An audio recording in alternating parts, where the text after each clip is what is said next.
स्वागत है आपका एक और महत्वपूर्ण क्लास में। यदि आप TGT, PGT, JRC, GDC, NET, BPSC इन परीक्षाओं की तैयारी कर रहे हैं तो ये क्लास आपके लिए बहुत महत्वपूर्ण है। यदि आप हमारे चैनल पर नए हैं तो चैनल को सब्सक्राइब कर लें और यदि आपने सब्सक्राइब किया है तो आप वीडियो को लाइक जरूर करें। तो चलिए शुरू करते हैं आज की एक महत्वपूर्ण क्लास। पहला सवाल कह रहा है कि नरेश मेहता को ज्ञानपीठ पुरस्कार किस रचना पर प्राप्त हुआ। तो आपको ये बताना है कि नरेश मेहता को ज्ञानपीठ पुरस्कार उनकी किस रचना पर प्राप्त हुआ। ए कह रहा है महाप्रस्थान, बी संपूर्ण रचना कर्म, सी बनपा की सुनो और डी कह रहा है संशय की क्रांत। तो आपको ये बताना है कि उनको किस रचना पर जो है वो ज्ञानपीठ पुरस्कार मिला था। तो नरेश मेहता को उनके संपूर्ण रचना कर्म पर मिला था। विकल्प जो है आपका बी इसका उत्तर सही हो जाएगा। यह उन्हें 1992 में प्रदान किया गया। सवाल नंबर दूसरा करें कि निम्नलिखित में से कौन सा काव्य अज्ञेय का नहीं है। तो आपको सवाल नंबर दूसरे का उत्तर ये बताना है कि कौन सा काव्य जो है वो अज्ञेय के द्वारा लिखा गया नहीं है। ए करे हरी घास पर क्षण भर, बी करे अरि ओ करुणा प्रभा में, सी करे सीढ़ियों पर धूप और डी करे कि आंगन के पार द्वार। तो आपको ये बताना कि कौन सा काव्य संग्रह जो है वो अज्ञेय के द्वारा लिखित नहीं है। तो अज्ञेय के द्वारा जो लिखित काव्य नहीं है वो आपका विकल्प सी हो जाएगा, सीढ़ियों पर धूप। ये जो है इनके द्वारा लिखित नहीं है, बल्कि ये रचना जो है वो रघुवीर सहाय की है। सवाल नंबर तीसरे में कह रहा है कि जगदीश गुप्त को 1997 में किस सम्मान से विभूषित किया गया। आपको बताना है कि सवाल नंबर तीसरे का उत्तर कि 1997 में इनको किस सम्मान से विभूषित किया गया। ए भारत भारती सम्मान से, बी ज्ञानपीठ सम्मान से, सी सरस्वती सम्मान से और डी व्यास सम्मान से। तो आपको तीसरे का बताना है कि 97 में किस सम्मान से जगदीश गुप्त को विभूषित किया गया था।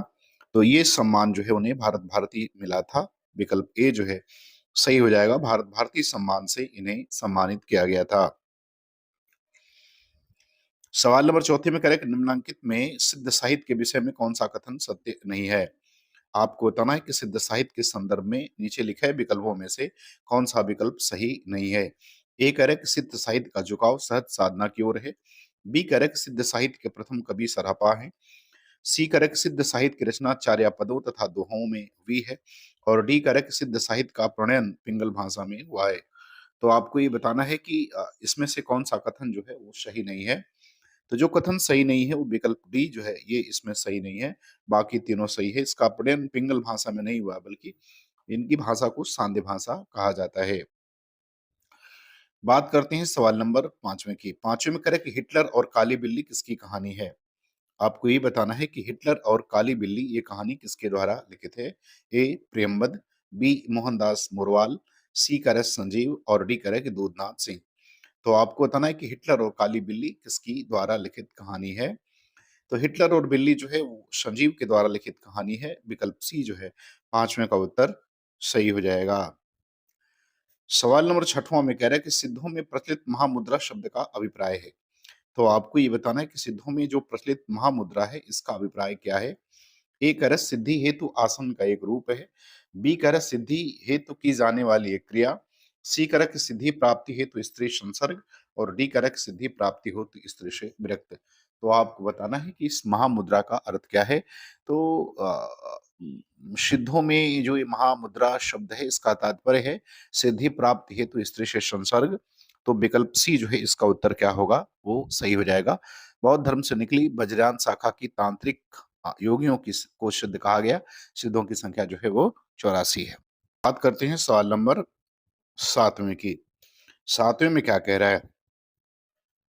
सातवें में कह रहा है कि जायसी के श्रृंगार में मानसिक पक्ष प्रधान है, शारीरिक गौण है। यह कथन किस आलोचक का है।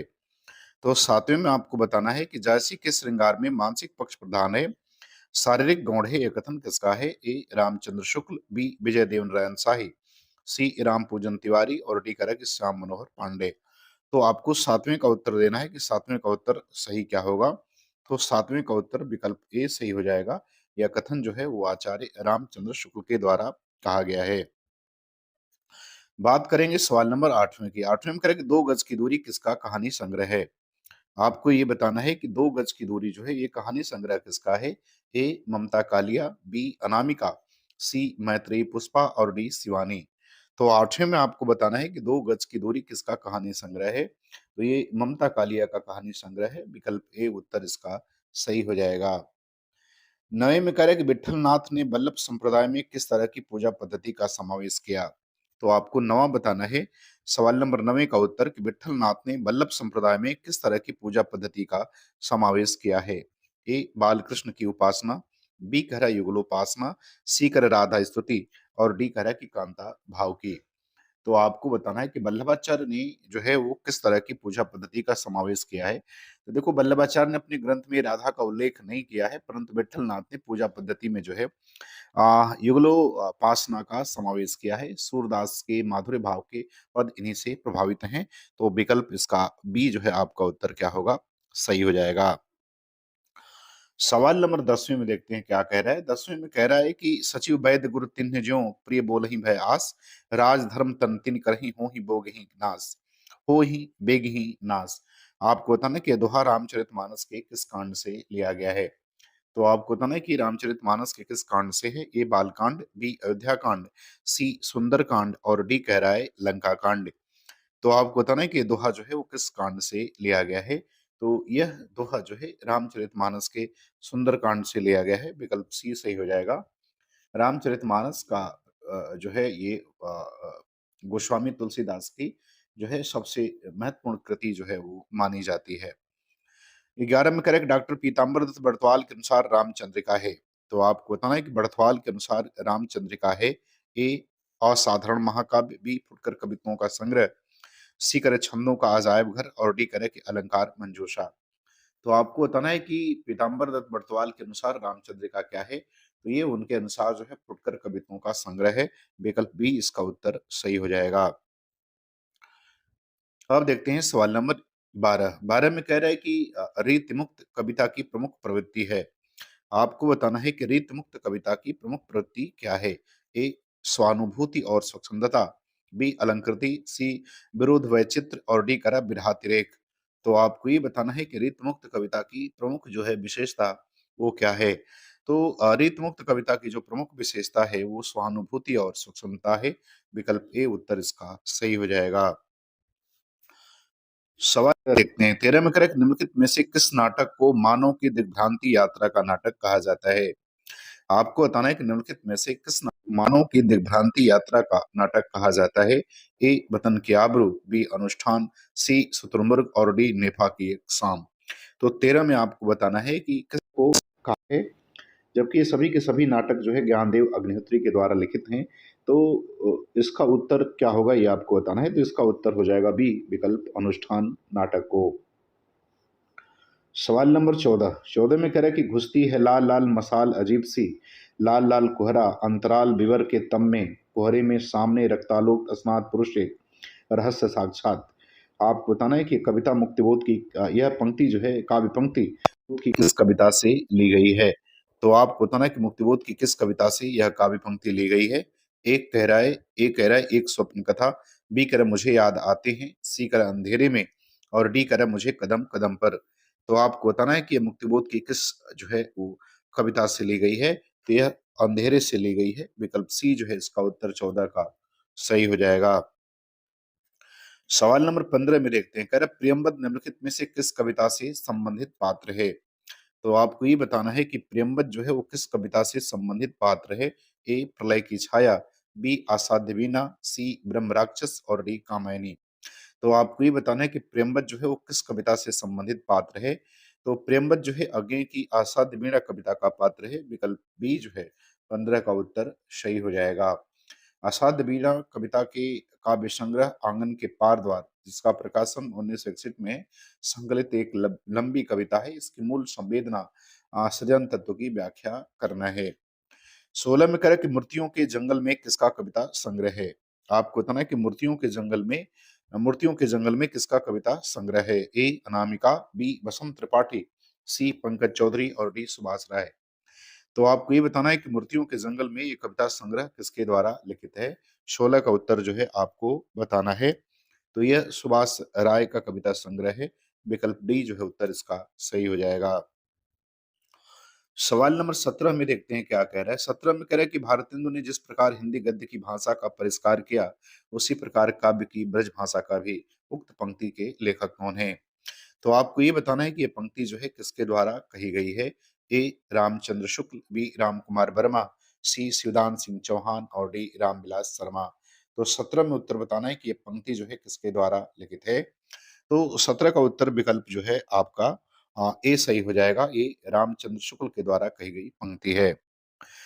सवाल नंबर 18 में बताना है कि शहर से 10 किलोमीटर किसका उपन्यास है। आपको बताना है कि शहर से 10 किलोमीटर ये किसके द्वारा लिखा गया उपन्यास है। ए नीलेश रघुवंशी, बी भगवान दास मोरवाल, सी दूधनाथ सिंह और डी रामदरस मिश्र। तो बताना है कि शहर से 10 किलोमीटर दूर किसका उपन्यास है। तो 18 का उत्तर हो जाएगा विकल्प ए, यह नीलेश रघुवंशी के द्वारा लिखित उपन्यास है। सवाल नंबर 19 में कह रहा है कि कामाध्यात्म की समस्या निम्नलिखित में से किस रचना में उठाई गई है। ए कर आत्मजयी, बी संशय की एक रात, सी उर्वशी और डी कनुप्रिया। तो आपको बताना है कि कामाध्यात्म की समस्या जो है निम्नलिखित में से किस रचना में उठाई गई है। तो यह जो है समस्या वो दिनकर की उर्वशी रचना में उठाई गई है। तो विकल्प सी जो है इसका उत्तर सही हो जाएगा। इसका प्रकाशन 1961 में हुआ था। इस कालिमा को मेट दो, निज देश को जीवन सहित तन मन तथा धन भेंट दो। वैस्यों सुनो व्यापार सारा मिट चुका है देश का, सब धन विदेशी हर रहे हैं पार है क्या क्लेश का। उपरोक्त काव्य पंक्तियों के रचनाकार कौन है। तो आपको ये बताना है कि इन काव्य पंक्तियों के रचनाकार कौन है। ए भारतेंदु हरिश्चंद्र, बी मैथिली शरणगुप्त, सी प्रताप नारायण मिश्र और डी रामधारी सिंह दिनकर। तो आपको बताना है कि काव्य पंक्तियां किसकी हैं। तो ये काव्य पंक्तियां जो है वो गुप्त की, और इन्होंने ये बात भारत भारती में कही है। सवाल नंबर 21 में देखें क्या करे करे हिंदी नाटक का एक महत्वपूर्ण विकास क्रम मानते हुए कारवां संग्रह को किस पत्रिका में स्थान दिया गया था। तो 21 नंबर सवाल का उत्तर बताना है कि हिंदी नाटक का एक महत्वपूर्ण विकास क्रम मानते हुए कारवां संग्रह को किस पत्रिका में स्थान दिया गया था। ए विशाल भारत, बी धर्मयुग, सी हंस और डी रंगदर्शन। तो 21 का उत्तर बताना है कि कारवां संग्रह को किस पत्रिका में स्थान दिया गया। तो इसका उत्तर हो जाएगा विकल्प सी, हंस पत्रिका में। सवाल नंबर 22 देखते हैं। कह रहा है कि आधुनिक नारी अब अपनी पूरी गरिमा, देह संपदा और वास्तविक सम्मान के साथ आई है। औरतें अब औरतें हैं, वे झूठी सती या बेस्याएं नहीं हैं। इसलिए नई कहानी खलनायिकाओं के से शून्य है। नई कहानी के संबंध में उपयुक्त कथन किसका है। तो आपको ये बताना है कि नई कहानी के संदर्भ में ये कथन किसके द्वारा कहा गया है। ए कमलेश्वर, बी राजेंद्र यादव, सी मोहन राकेश और डी निर्मल वर्मा। तो 22 का उत्तर बताना है कि ये कथन किसके द्वारा कहा गया है। तो ये कथन जो है आपका जो है वो कमलेश्वर का है। तो विकल्प आपका ए जो है उत्तर सही हो जाएगा, कमलेश्वर। तो 22 का ए होगा कमलेश्वर। 23 में कह रहा है कि पचधात्मिकता पक्तः, पक्वः या पचतः। तो आपको में कतः वो बनता है, पचितः बनेगा। इसका जो रूप बनेगा तो विकल्प आपका कौन सा सही हो जाएगा। विकल्प आप सी जो है। तो 23 का उत्तर कि आनंद कादम्बिनी के संस्थापक थे। पत्रिका इसके संस्थापक कौन थे। ए भारत नारायण मिश्र।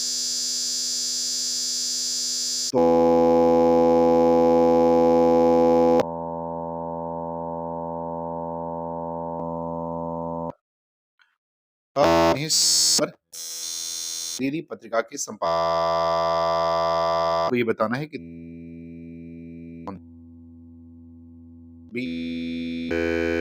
गणेश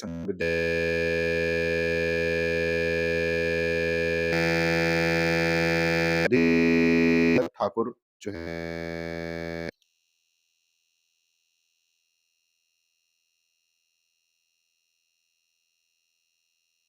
चैनल को सब्सक्राइब जरूर करें। पूरा वीडियो देखने के लिए आपका बहुत बहुत धन्यवाद।